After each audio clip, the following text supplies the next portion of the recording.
হচ্ছে আবার বাজার থেকে তার কাছ থেকে যারা দুধ কিনে খাচ্ছে তাদের শরীরের কাজে লাগে। তাহলে একদিকে নিজের উপকার হচ্ছে, অপরদিকে অপরের উপকারে লাগতে পারছে।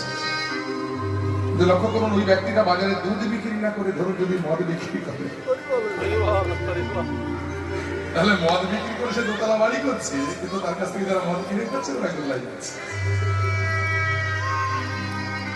তাহলে কাজ এমন করতে হবে যেটা করলে নিজের উপকার হয় এবং অপরের উপকারে লাগে। ওই যে ব্যক্তিটা বাজারে দুধ বিক্রি করছে, তার দুধ বেচা পয়সা দিয়ে যেমন নিজের সংসারের কাজে লাগাচ্ছে, আবার বাজার থেকে তার কাছ থেকে যারা দুধ কিনে খাচ্ছে তাদের শরীরের কাজে লাগছে।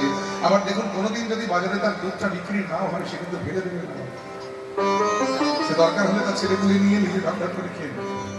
তাতে অপকার হবে না, বরং উপকার হবে। যে ব্যক্তিটা বাজারে মদ বিক্রি করছে, তার মদটা যদি বাজারে কোনোদিন বিক্রি না হয়, সে খেতে পারবে।